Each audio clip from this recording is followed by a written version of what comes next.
اس حصے میں آپ سنیں گے بت پرستی اور شرک کی ابتدا کب اور کیسے ہوئی، نوح علیہ السلام کا نام و نسب اور قرآن مجید میں تذکرہ، نوح علیہ السلام کی قوم کو دعوت توحید، قوم کی ہٹ دھرمی اور مومنین کا استہزاء، 950 سال کی بے مثال جد و جہد کے باوجود قوم کا عذاب پر اصرار، نوح علیہ السلام کی قوم کے خلاف بد دعا اور اللہ کی طرف سے کشتی بنانے کا حکم، نوح علیہ السلام کا بیٹے سے مکالمہ اور بیٹے کی غرقابی، نوح علیہ السلام اور ان کی قوم کو شکرانے کا حکم، نوح علیہ السلام کی اولاد کتنی تھی، طوفان کے بعد آپ کتنی دیر زندہ رہے اور کہاں فوت ہوئے، جامع اور مفصل تذکرہ۔ تو آئیے سنتے ہیں قصص الانبیاء کا چوتھا حصہ، شرک کا آغاز۔ آدم علیہ السلام کے بعد 1000 سال تک توحید پر قائم رہنے کے بعد ان لوگوں میں بت پرستی اس طرح شروع ہوئی کہ ان برے لوگوں میں بعض نیک لوگ بھی تھے۔ یہ برے لوگ ان نیک لوگوں سے بہت محبت کرتے تھے اور ان سے تقرب حاصل کرتے تھے، ان کی شان میں بہت مبالغہ کرتے تھے، جیسا کہ آج کل بعض لوگ علماء اور صالحین کی مدح سرائی میں زمین و آسمان کے قلابے ملاتے ہیں۔ یہی چیز بعد میں شرک کا ذریعہ بنی۔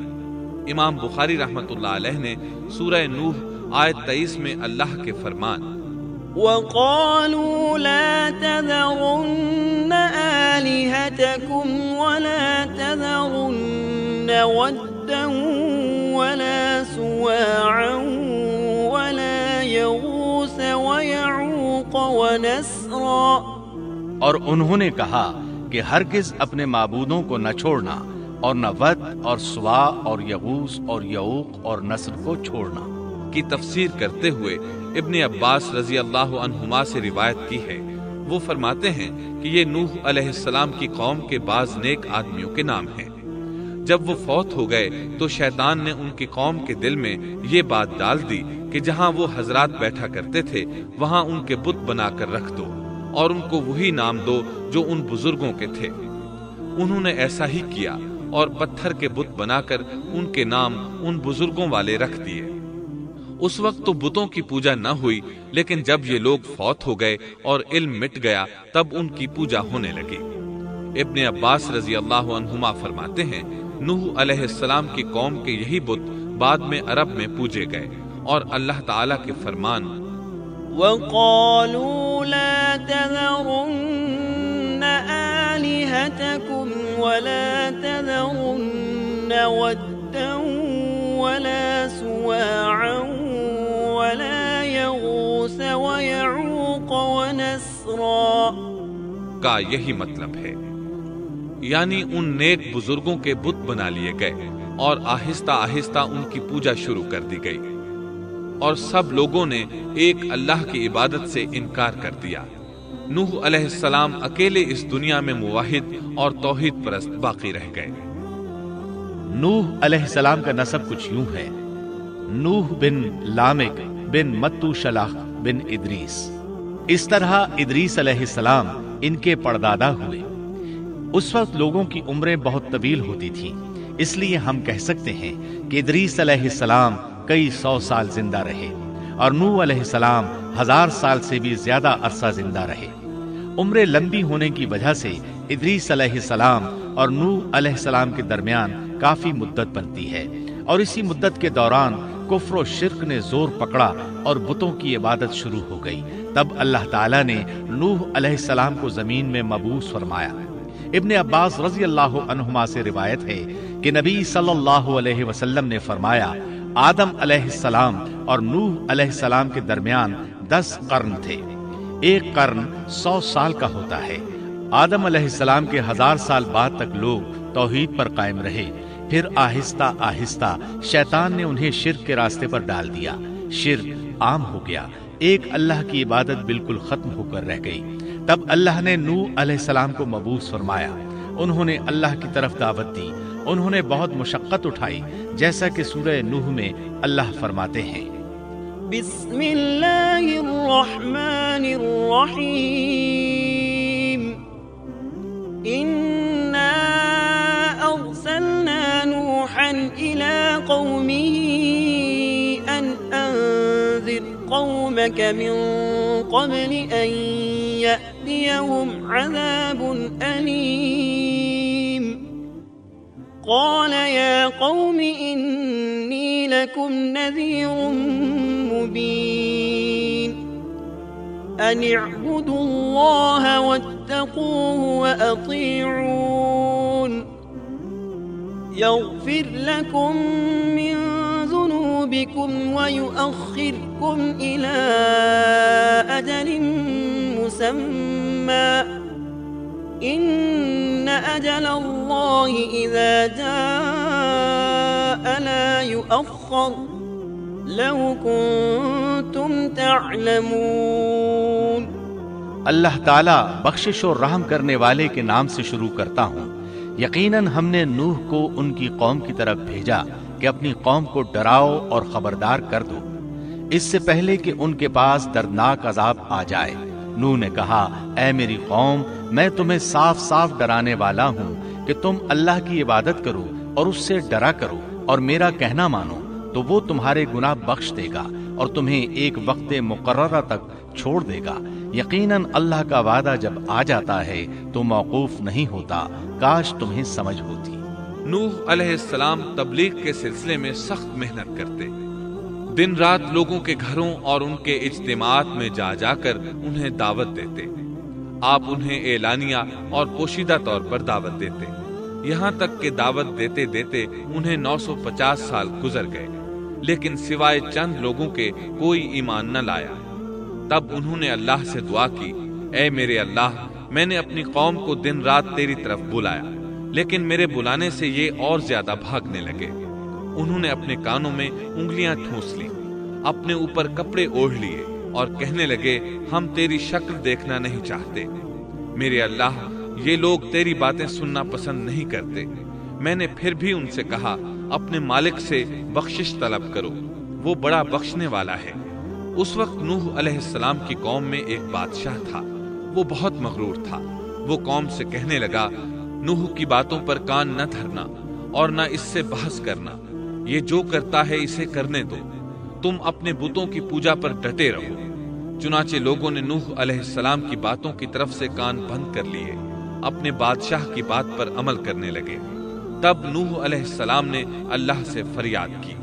اے پروردگار، یہ میرا کہنا نہیں مانتے، ان لوگوں کی سنتے ہیں جن کی اولاد اور مال نے انہیں فائدہ تو نہ دیا، الٹا نقصان پہنچایا، اور انہوں نے میرے ساتھ بڑا داؤ کیا، یعنی دوسروں کو میرے درپے کر دیا، خود بھی مجھے ستانے میں کوئی کسر نہ چھوڑی، اور آپس میں ایک دوسرے سے کہنے لگے اپنے دیوتاؤں کو نہ چھوڑنا، نہ ود اور نہ سوا اور نہ یغوث اور نہ یعوق اور نہ نصر کو چھوڑنا۔ ان لوگوں نے بہت سے لوگوں کو گمراہ کر ڈالا، اور پروردگار تو ایسا کر کہ یہ ظالم اور زیادہ گمراہ۔ اس طرح نوح علیہ السلام نے 950 سال دن رات لوگوں کو اللہ کی طرف بلایا، لیکن اتنے طویل عرصہ میں صرف 80 کے قریب لوگ مسلمان ہوئے، اور ان ایمانداروں کی اکثریت فقراء، مساکین، ناتواں اور غلام قسم کے لوگوں پر مشتمل تھی،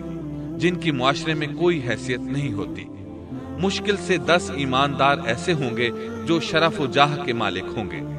چنانچہ نوح علیہ السلام کے مغرور سرداروں نے جب اس صورتحال کو دیکھا تو اکٹھے ہو کر نوح علیہ السلام کے پاس آئے اور کہنے لگے اے نوح، ہم چاہتے ہیں تیری باتیں سنیں اور لوگوں کو بھی تیری باتیں سننے کی ترغیب دیں اور سب تجھ پر ایمان لے آئیں،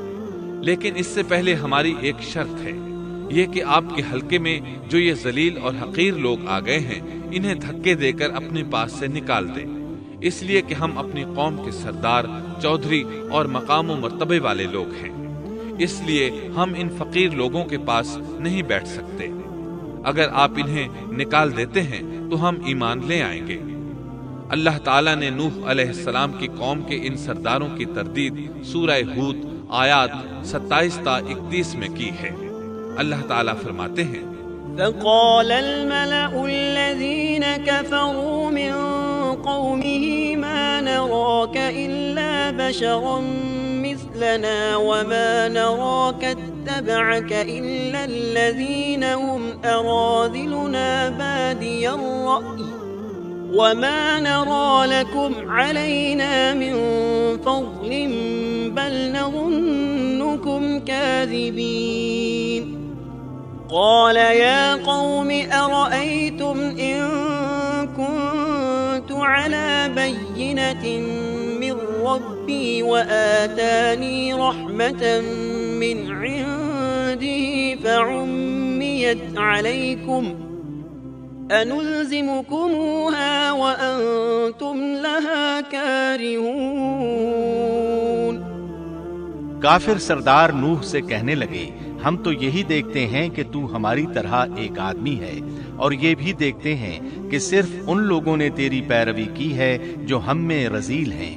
وہ بھی اوپر کی عقل سے، اور ہم تو تمہیں کسی بات میں اپنے سے زیادہ نہیں پاتے بلکہ تمہیں جھوٹا خیال کرتے ہیں۔ نوح نے کہا اے سردارو بتلاؤ تو صحیح، اگر میں اپنے رب کی طرف سے جو دلیل آئی ہے اس پر قائم ہوا اور اس نے اپنی مہربانی سے مجھے سرفراز کیا اور تم سے وہ چھپی رہی تو کیا زبردستی میں اسے تمہارے سر منڈ دوں گا حالانکہ تم اس سے بیزار ہو۔ وَيَا قَوْمِ لَا أَسْأَلُكُمْ عَلَيْهِ مَالًا إِنْ أَجْرِيَ إِلَّا عَلَى اللَّهِ وَمَا أَنَا بِطَارِدِ الَّذِينَ آمَنُوا إِنَّهُمْ مُلَاقُو رَبِّهِمْ وَلَكِنِّي أَرَاكُمْ قَوْمًا تَجْهَلُونَ وَيَا قَوْمِ مَنْ يَنصُرُنِي مِنَ اللَّهِ إِن طَرَدتُّهُمْ أَفَلَا تَذَكَّرُونَ وَلَا أَقُولُ لَكُمْ عِندِي خَزَائِنُ اللَّهِ وَلَا أَعْلَمُ الْغَيْبَ وَلَا أَقُولُ لَكُمْ إِنِّي مَلَكٌ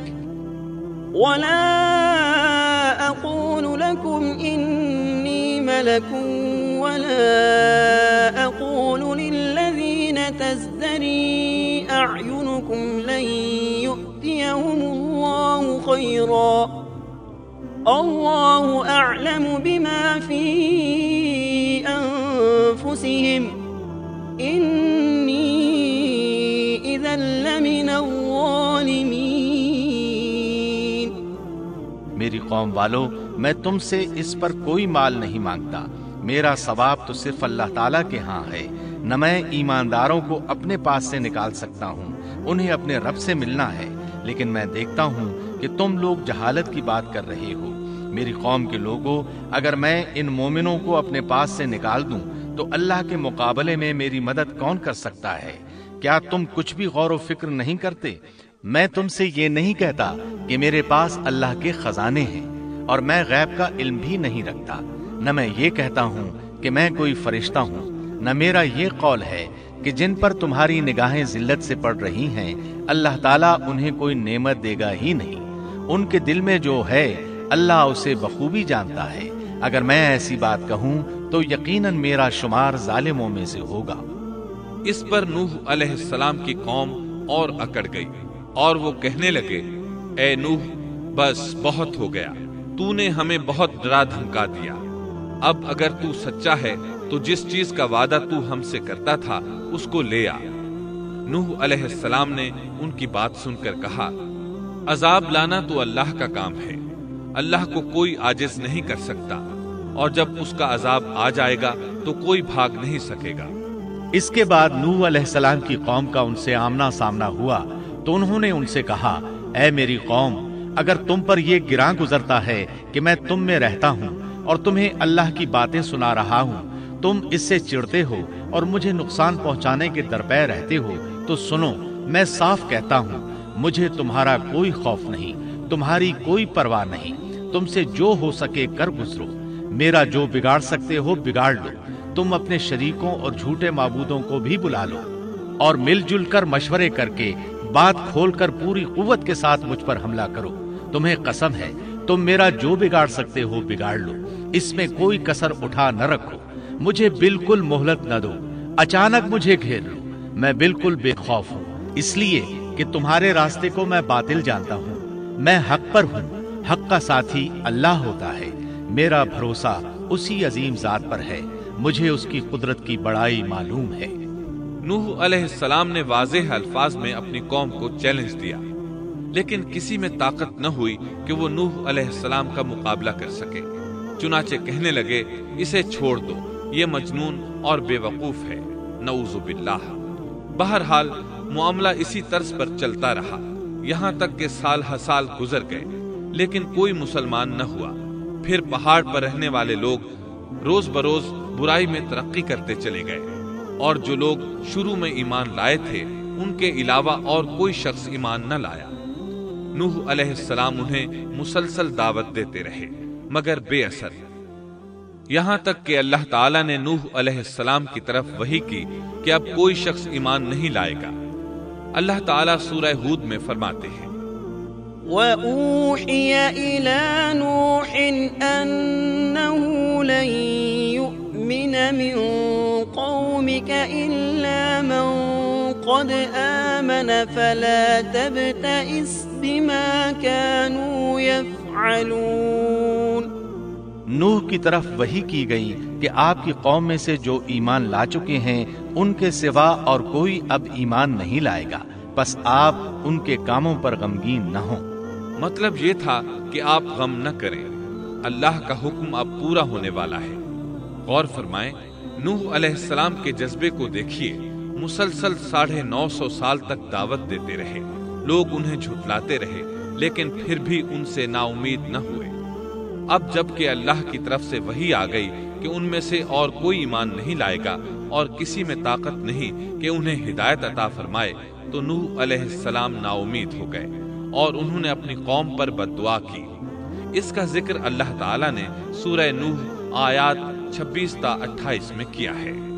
وقال نوح رب لا تذر على الأرض من الكافرين ديارا إنك إن تذرهم يضلوا عبادك ولا يلدوا إلا فاجرا كفارا رب اغفر لي ولوالدي ولمن دخل بيتي مؤمنا وللمؤمنين والمؤمنات ولا تزد الظالمين إلا تبارا۔ نوح نے کہا، اے میرے پروردگار، تو روئے زمین پر کسی کافر کو رہنے سہنے والا نہ چھوڑ، اگر تو انہیں چھوڑے گا تو یہ یقیناً تیرے اور بندوں کو بھی گمراہ کر دیں گے، اور ان کے ہاں جو اولاد ہوگی وہ بھی بدکار ناشکرے ہوں گے۔ اے میرے پروردگار، تو مجھے اور میرے ماں باپ کو اور جو بھی ایماندار ہو کر میرے گھر آئے اور تمام مومن مردوں اور عورتوں کو بخش دے، اور کافروں کو سوائے ہلاکت کے اور کچھ نہ دے۔ اللہ تعالیٰ فرماتے ہیں کہ جب نوح علیہ السلام نے ہمیں مدد کے لیے پکارا تو پھر ہم نے اس کی مدد کی اور اسے ایک بڑی کشتی بنانے کی وحی کی، لیکن نوح علیہ السلام نہیں جانتے تھے کہ وہ اتنی بڑی کشتی کیسے بنائے، اور نہ ہی وہ بڑھئی تھے کہ اس کام سے واقف ہوتے۔ اس لیے اللہ تعالیٰ نے ان کی طرف یہ وحی کی کہ ہماری آنکھوں کے سامنے اور ہماری وحی کے مطابق ایک کشتی تیار کرو۔ اللہ نے وحی کے ذریعے ان کی رہنمائی کی کہ وہ اس طرح کریں، اور مزید تعلیم کے لیے جبرائیل علیہ السلام کو بھیج دیا۔ وہ انہیں بتلاتے گئے کہ اس طرح کشتی تیار کرو۔ نوح علیہ السلام ایک پہاڑ پر رہتے تھے، ان کے ارد گرد درخت نہیں تھے، نہ پانی تھا، چنانچہ انہوں نے بہت سے درخت اگائے، پھر ان کو کاٹا اور پہاڑ پر بیٹھ کر کشتی تیار کرتے رہے۔ آپ بڑے بڑے تختے بناتے اور لوہا لاتے اور ان سے کیل تیار کرتے، پھر ان کیلوں کو تختوں میں ٹھوکتے، آپس میں ان تختوں کو ملاتے، یہاں تک کہ ایک بہت بڑی مضبوط اور دیو ہیکل کشتی تیار ہو گئی۔ ایک روایت کے مطابق نوح علیہ السلام نے اس کو 100 سال میں تیار کیا۔ یہ تھی وہ کشتی جسے نوح علیہ السلام نے اللہ کی ہدایت کے مطابق تیار کیا تھا۔